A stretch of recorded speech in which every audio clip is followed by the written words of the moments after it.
Okay, so tell me about the beliefs of Neturei Karta. Well, we believe in the Torah, Moshe. Okay, and how is that different? Sorry. Go on. It's just like any Litvak or whatever. There's many different people from different places that are in Neturei Karta. You have Sephardim, Ashkenazim, and the general theology is that now that we have to wait for the Messiah, and not to force an end. Okay, so you're talking about, let's say, Zionism, which you say or seeing as forcing the Messiah to come. They're trying to say we're the Messiah and we have to just do it by ourselves. Who's they? The Zionists. Okay. And they got this shita, this understanding from the original reformists. As we know, the Zionists were originally reformists that were afraid of the goyim, and so they either began to convert or began to try to assimilate by saying, we'll be half Jews, half goy, half Gentile. When you say reformists, you mean like Reformed Jews? Reformed Jews in okay. Germany. Okay. Herzl was from Germany. The Reform began in Germany. And so Zionist was just another step of reform, is to say, okay, now, because what happened was Herzl, which was originally a assimilant, said that he saw the Dreyfus affair, right? Where he was a Jew and he assimilated and he had everything going for him, and all of a sudden they kicked him out and they made a scandal against him, and so sorry, my English is a little bit, I'm not so it's formal fine. English because I've been here for many years. Fine, it's absolutely fine. So sorry if I don't know the big words. So he decided that so Herzl decided from this that a Jew, he felt, cannot escape by assimilating. We'll just have to make our own state and have our own army and own police station and everything, and a fire department, and we'll be able to save ourselves. And Neturei Karta says no. Why? Now, Neturei Karta says because the reason of our punishments and sins and exile to the Glus was because we sinned against God. Okay. And therefore we must return to God and to return to the Torah and the mitzvahs, and then whether or not it will be by a political force of Jews in the name of Torah and with the siyata d'shmaya, you know what that means, the help of God. Okay. Like God's giving the natural, to make the natural go really quickly and very for our benefit. Therefore through the siyata d'shmaya of God, that will retain a state, or through a miraclous type of exodus of Mitzrayim. And so, you feel the story of course, the Pesach, yeah. So no, I guess I'm thinking. Okay, so that first question is, that means everyone has to be become religious and follow the ways of the Torah, according to who though? Whose brand of Torah? Thank you. It has to be an Orthodox. Any form of Orthodox is okay. Any form of Orthodox. Okay. Even if he says I'm not. It's difficult for me to do all the Torah now, but I'm going to try one little thing. The Gemara says if the Jews will just keep two Shabbos, just two Shabbases, then the Gula will come. The Mashiach will come. Okay. And to destroy the Yitzhak Hara, and the Jews will want to keep the Torah. Okay. Now, what are the boundaries of what is the Promised Land, according to God? According to God. According to you. The Vilna Gaon says from the top, from up to where Lebanon is down to the Nile. Okay. The Nilus. And this we say we can't now do by ourselves, not because it's truly forbidden, as Rav Shinton Raphael says, either because the reason we were kicked out in the first place is because we sinned and we defiled the land. And the whole reason God puts in the land to keep the mitzvahs and to be a light to the nations. But because we sinned, so Hashem knocked us out, and so now we have to if we come in here by force, we're just gonna, instead of having an individual statewise anti-Semitism, yes, which is really the rod of Hashem, like the stick in the hand, rather we will have a national anti-Semitism, as we see that all of a sudden the nations of the world became, even nations that relatively treated the Jews with respect, all of a sudden became the Jews' enemies. Okay. And after the time went on, like in Yemen and Morocco, Jews had lived very relatively securely. Even before the state, the leaders in Yemen were hanging, bandits that killed Jews, and also in Morocco, there were sometimes getzerot kashot, but generally there was safety and peace. And so now we're saying that even if we come as we have done now, that the sof will be destruction. For instance, we have now. Before we had the threat of Hitler and Pope so and so. Now we have the threat of it was the threat of Ahmadinejad, who wants to drop a big atom bomb on us. And so we see even we thought we would get out of the problem. Herzl was like, "Oh, we'll get out of the problem. We'll just build a state. We won't return to God like the rabbis are saying. The prophets had warned us before to return to God, and He'll bring us back to land. And we'll just make a state. We'll have an army, and we'll be safe. But now we see there's an atom bomb, and how do we protect ourselves against an atom bomb? Okay, so okay. Well, okay. So my question is: so let's say we all the Jews become religious, Yeah. and we're living here, Yeah. and then we make a state. Why would, for example, the Muslims around us, why would they accept it then? Because if we all become religious, then the Messiah will come, and he'll be like Shlomo Amelech, who conquered the world with peace. Okay. He'll be so smart guy, and he'll conquer the nations. He'll make the nations accept it, whether or not by force, by miracles, forceful miracles, or by other ways of warfare, whatever. And then they'll accept, but so most of them will accept it anyways. There'll be a group of Rashaim that'll come, and this will try to come in the Mashiach against Mashiach, but he'll destroy them all. How do you know he's the Mashiach? Because he'll get all of Israel to do tshuva. Okay. And he'll be with Eli Navi, will come and say, "This is the Messiah," and the Messiah will turn all the Jews' hearts to God. Okay. And what happens to the Palestinians who live here? Well, that's what will happen to them. Well, I can't really tell you for sure because some of them, if they keep the no hide laws, I think they'll be able to stay here. Okay. They'll be able to stay here for sure. Why not? Interesting.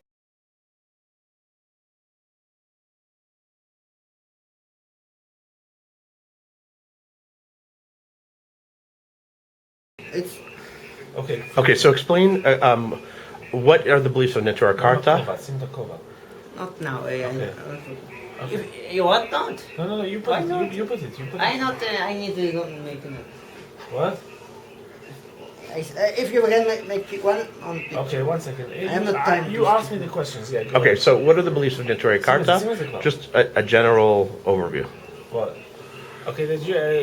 And how are you different than other Neturei Karta is Islamic? an anti-Zionist organization, and we believe in that the state here is under. Basically, we want it to be like a Palestine, live under the rule of Palestinian state, two nations under one Palestinian rule, like it was 65 years ago before the formation of the Zionistic state.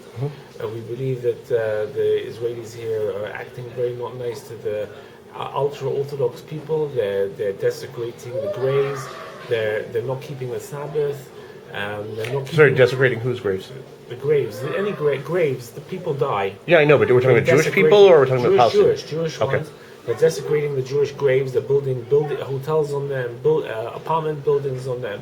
They're not keeping the Sabbath. They're not following the Old Testament, and they're also going against the three oaths of, as we learn in the Talmud of Ktubot, where it says there that you're not allowed to forcefully conquer anything in the land until the Messiah comes, and they're desecrating. Where does it say that in the Talmud? It says in the Talmud, in the Ksubot, you can't come in mass groups into the land.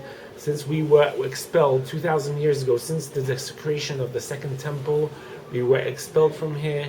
God threw us out of here. It's a Bavel. And since then, we're not allowed to come here. We have three oaths that we're not allowed to come here in mass groups and conquer and also the Mizrahi, the settlers, known as the Mizrahi, they're going against the. They're also they're violating the Bible. They're violating the. Sorry, who are the settlers we're talking about? Settlers. What we would call in secular Settlers. world the Jewish settlers in the West Bank. Jewish in the West Bank, and anybody who believes in the philosophy of Cook, who is known as Cook. Yeah, and anybody who's known as Cook, he. Okay, you can keep talking. I'll just film here. I'm not filming you. And that's it. We want the land to go to be under the Palestinian rule, and that's it.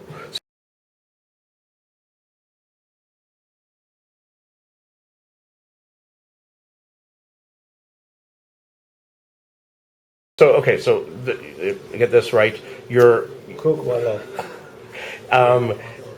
because it says You're Jewish, I'm Jewish. Yes, I'm Jewish. Yes. So in the Talmud it says you're not allowed to invade the land until the Messiah comes, and that's the philosophy. Why is Neturei Karta different than Jewish? The Holy Land belongs to the Jews.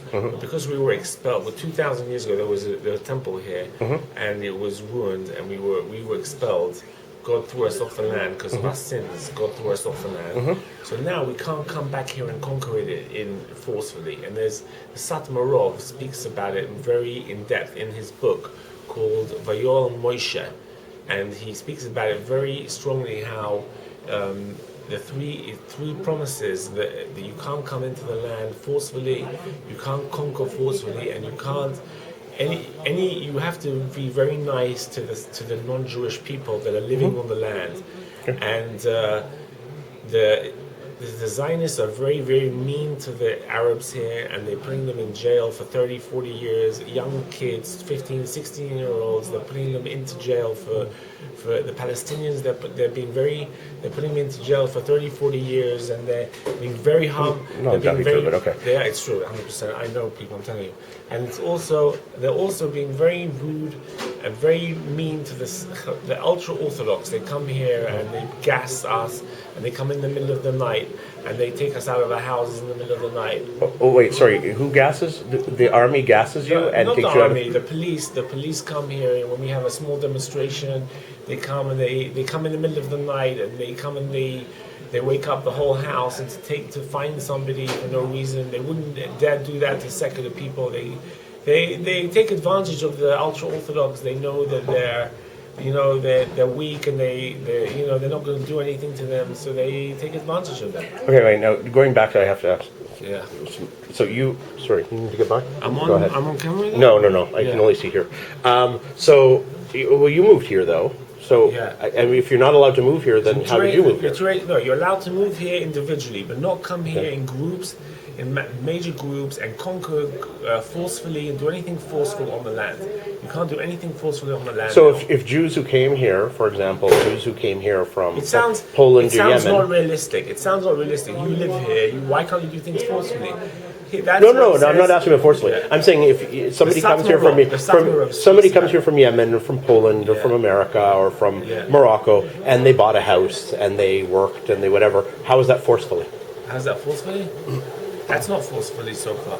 What the army does, what the Israeli army does, what the settlers do, the settlers go into an Arab village 2 weeks ago, 14 of them, and they try to go, they get very nasty, they try to forcefully conquer that village and upset the Arabs there. And what Baruch Marzal does when he goes to al-Fahim, and he wants to walk in an Arab village where he lives 300 kilometers away from this village, he just decides to go there, and he takes 3,000 police with him, Israeli police. That is called forcefully upsetting people that live here, not being appreciative. The Arabs built Definitely instigating. Yeah, I agree. The Arabs built the whole country here. They wake up at 4 a.m. They build all the houses here. They build everything. But that's not the majority of Israelis. To give their side, the majority of Israelis came here, and they bought homes and they work and they go and they raise families. So how are they? The Arabs ran away from their homes in No, I'm going back to that. We'll talk about that part in a minute. So how are they guilty in that sense? Who? The average Israeli who never forced anyone off land. Yeah. Because most of the land in Israel was bought. Yeah. Up until 1948, and then 48, yes, you could claim that some parts were taken. But how are they guilty? Who? The average Israeli who didn't force anyone off the land. No, they go to the army and they do things forcefully, and they do things very forcefully, and for instance, the Yemenite Jews came from Yemen 50 years ago, and they stole the kids and they cut their payas. They cut their payas off for the Yemenites, and a lot of a lot of ultra orthodox came off the boat 60 years ago, and they told them, come to our kibbutz. They asked them if there's a shul there, if there's kosher food. They said, yeah, there's a shul, there's kosher food. There was no shul there was no kosher food. All these people became secular, and they ruined their whole life. They ruined their whole life by lying to them and telling them. And the Sachmut, by telling them all, and cutting the Yemenites' payas, and taking ultra-Orthodox people that came off the boats. They thought they're coming to the Holy Land, and they put them. They told them to go into kibbutzim. They were secular kibbutzim with no synagogue, and they grow pigs over there, and they don't keep any of the Bible, and they ruined all these people. They didn't know where to go. They had nowhere to go. These people were innocent people, but they just took advantage of them. And that's what the Zionists try to do. They try to manipulate everybody to follow their way and do things in their way, and that's it. And that's all. That's it. Okay, so now let's go back to Palestinians Yeah. and how they suffer under occupation. And Yeah. so when you're talking about occupation, do you mean 1948? The entire land is occupation? All the wars there. They drove Arabs out of their homes and out of their neighborhoods, etc. Okay. So now but.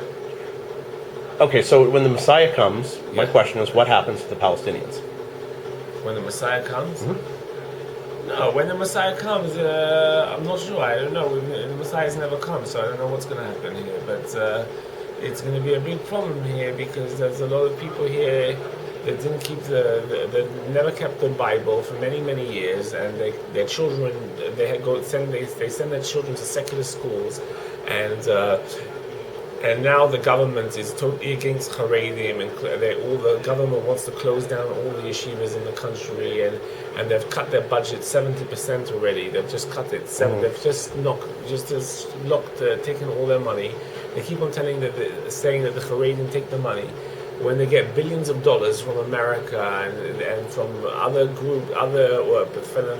philanthropic organizations around the world. They get billions of dollars a year, and instead of helping the Haredim, they rather put it into universities, pump the money into universities and into sport and into paying for all the member of Knesset, they're having extraordinary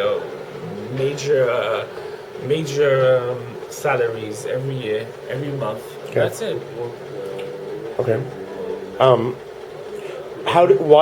So if the Messiah comes, Yeah. and this becomes the promised land again, Yeah. and Jews all return, where everyone's religious, we're religious, we live here, why would the Muslims and the Palestinians agree? No, the Muslims, the Muslim religion is very close to the Jewish religion. It's the closest religion to the Jewish religion. They have the same names as they call us the same. We're both grandchildren of Abraham. We're both grandchildren of Abraham. They have names that are the same. Their women cover their hair. They fast. They have holidays that are parallel to our. They have one holiday that's parallel to us. They believe in a lot of things that we believe in, but we'll see who God. If the Jewish people are acting like the chosen people, then they're going to have a chance to stand. If not, God is going to go with the people that He feels are the most close to Him. Okay. But because I've heard other things, other religious groups, not you guys, who will say things like when the Messiah comes, that non-Jews will end up being like slaves to Jews and things like that. Is that part of, where does that come from? What you're saying is correct.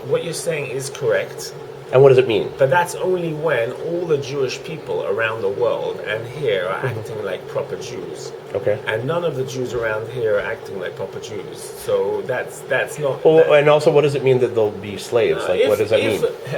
First of all, where does it come from? Where does that idea come from? I explained to you. Okay. It says, if all the Jews around the world, which is 6 million or 8 million Jews around the world, are acting like good Jews, praying 3 times a day. The women cover their hair. They're not making any sins. They're not doing any sins. That then it's a different. Then we're acting like a chosen people. So then God says, you're acting like chosen people. So the other people, the rest of the people, will serve you.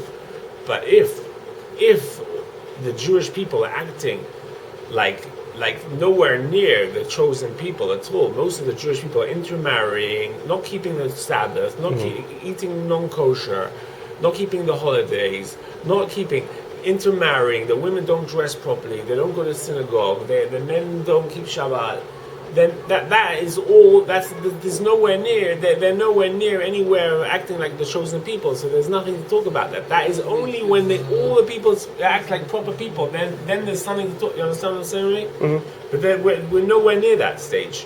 Okay. So there's nothing. To talk about where does that source come from? Just one. That's good. One of the prayers we say on the after Sabbath. I can show it to you. The prayer. Okay. You want to see the prayer? Yeah, sure. And what does it mean? I mean, what do the interpretations say it means? You read Hebrew? Yeah. One second, I'll show you. Come. You know that prayer I'm talking about? You know the prayer he's talking about?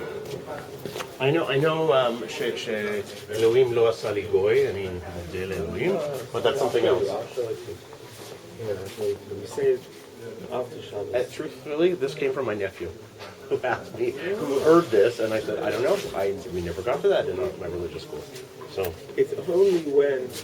I was wondering, where is it from? I'll show it to you if I can find it. I found it. ייתן לך אלוקים אתה לשמיים. הרי גביר לאחיך, you'll be stronger to your brother. ישתחוו לך בני אמך, ארוך אהרון ורחבו. וייתן לך, ניתן לך ברכת אברהם, לך ולזרעך, וישתרע את ארץ מזרעך. וזה ישם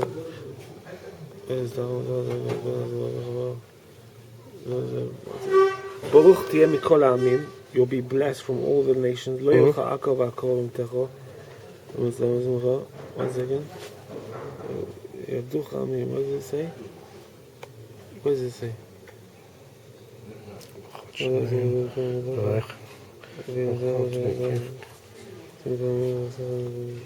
Well, this is all the bracha. ויברך הנערים. You have to see the beginning of the bracha in the pasuk. That speaks, if you do such and such, keep the Torah, then be tinlacha. And then afterwards, if you don't keep the Torah, it continues on. This is just the bracha. יבדוך העמים.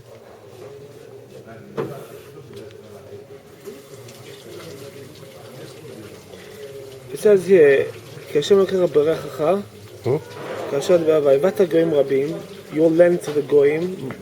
Okay, I don't know that word. ואהבת אותו גויים רבים, ואתה לא תעבוד, and you won't borrow. You'll lend them the money. ומשלת בגויים רבים, you rule over the goyim, ובך לא ימשלו. Upon you they won't rule. Yeah.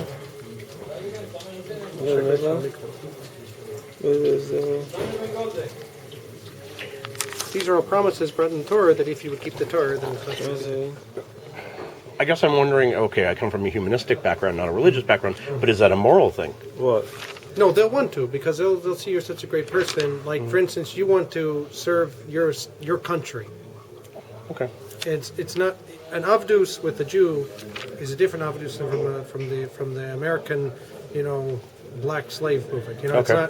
It's not like It's not we were slaves in Egypt. It's not that type of being whipped. So And, that's it. I found you the what you rules of needed. Torah Yeah. one has to treat a servant That was the better idea? than him. yeah, You saw it over and here? I saw it, and now I'm getting a good It's from Motzei explanation. Shabbos. Seder Oh, Motzei Shabbos. sorry, I'll just say them Motzei Shabbat. Okay. Like as I told you before, as in the time of Shlomo Melech, the Goyim wanted to make peace with Shlomo Melech because they saw he was such a wise, great person, and there was such a wonderful יעבדוך kingdom. העמים. יעבדוך העמים. וישתחוו לחלומי. יעבדוך העמים. It says here, יעבדוך העמים. The lands will work for you. יעבדוך העמים. See it? Okay. That's it.